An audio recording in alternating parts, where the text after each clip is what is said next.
1977's end, it would be fair to say that the punk thing had passed me by. I was lost in a world of soft cotton, leather sandals, lengthy hair, and the communal garden. But that summer, in our share house in Kelvin Grove, Stevie P introduced me to Malcolm Skewis. Mal was from Chinchilla. He was a painter, a guitarist, and according to the Courier Mail, at the centre of the Brisbane punk scene. Kids with nothing to do and endless time to do it in. We drank vodka, we listened to Patti Smith, we smashed a couple of things, and in about a minute I moved to the Pink Palace with the patient Watkins sisters and became a kind of hybrid for a while, a terrible blend of hippie and punk. The palace was filled with difference and was, importantly, next door to the City View and its insecure bottle shop. And Spring Hill was swimming with street life. I met my first junkies up from Melbourne and vainly hoping that the geographical would work.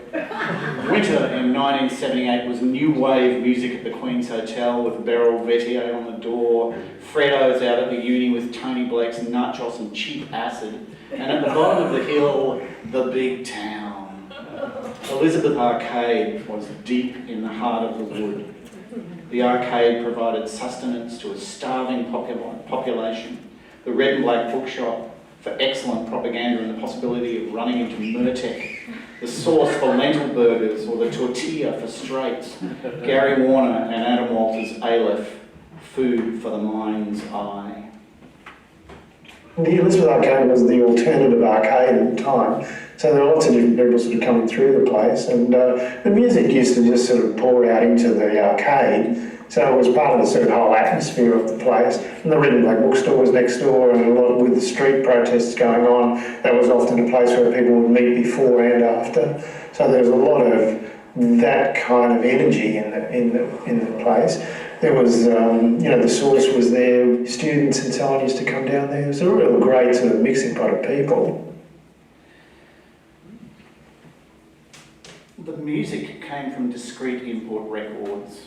Discrete was really fantastic. So import records, there were very few places in Australia that were doing that at the time. Phil was amazing in the kind of his musical knowledge. The fact that he sort of had all the jazz material, he had all the ECM material, which was just, completely exotic. But then when the punk explosion happened, he started getting all of those independent labels in. The most fun was after the shop closed, like Phil would go out to the airport, get all the stuff from customs and bring it all in, and we'd open all the boxes and, just play music all afternoon. That was really fantastic. And people from Red and Black would come in and, if there was a Velvet Underground bootleg or something, all that kind of stuff. It was a great scene, I guess. Like Warwick at Rocking Horse round in Adelaide Street, Phil and Mary created homes for the bored, lovely new imports wrapped in plastic. Oddities, rarities with lurid covers or subtle minimal type on pale fields. Covers as varied, as delectable, as transporting and as tied to their times as these Polaroids are. Punk and new wave, prog and no wave, jazz.